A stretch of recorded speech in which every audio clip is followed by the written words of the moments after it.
At least 31 people have died and around 170 are missing after a ferry collided with a cargo ship and sank off the Philippines. The MV Thomas Aquinas was in collision with the cargo vessel on Friday evening near the central city of Cebu, officials said. It was carrying 715 passengers and 116 crew. According to latest Coast Guard figures, divers have been searching for bodies in the ferry. The incident took place around 2 kilometers, 1.2 miles, from the shore. The ferry was sailing into the port at Cebu, the country's second biggest city, when it collided with the cargo ship traveling the other way at about 2100 hours local time, 1300 hours GMT. The impact was very strong, Rachel Capuno, a spokesperson for the owners of the ferry, told local radio. Survivors said hundreds of passengers jumped into the ocean as the ferry began taking on water and listing. The crew distributed life jackets. Many of the passengers were asleep and others struggled to find their way in the dark,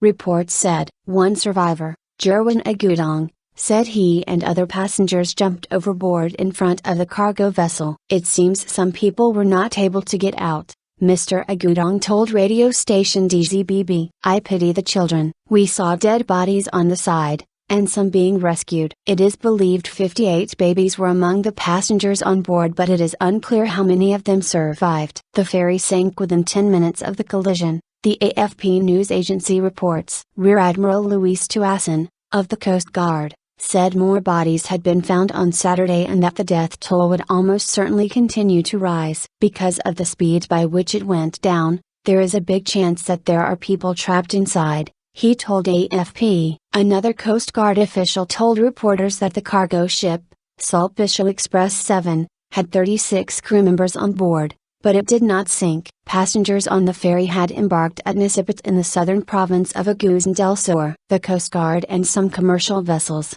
as well as local fishermen, were able to pick up more than 600 survivors. Many of the survivors were sick from swallowing seawater and oil that is thought to have spilled from the ferry. The 11,000-ton ferry was 40 years old, and operated by a Chinese-owned company called To Go, reports the BBC's Southeast Asia correspondent Jonathan Head. The company became the largest ferry operator in the Philippines 3 years ago, following a merger of several smaller firms. Our correspondent adds. Joy Villages, an official at the Coast Guard's Public Affairs Office headquarters in Manila, told AFP it was too early to determine the cause of Friday's collision. She said the Thomas Aquinas was a roll-on, roll-off ferry that allows vehicles to be driven aboard and is commonly used in the Philippines. Maritime accidents are common in the Philippine archipelago because of tropical weather, badly maintained passenger boats and weak enforcement of safety regulations. The world's worst maritime disaster in peacetime occurred in the Philippines in December 1987. More than 4,000 people died when the Doña Paz ferry collided with a tanker.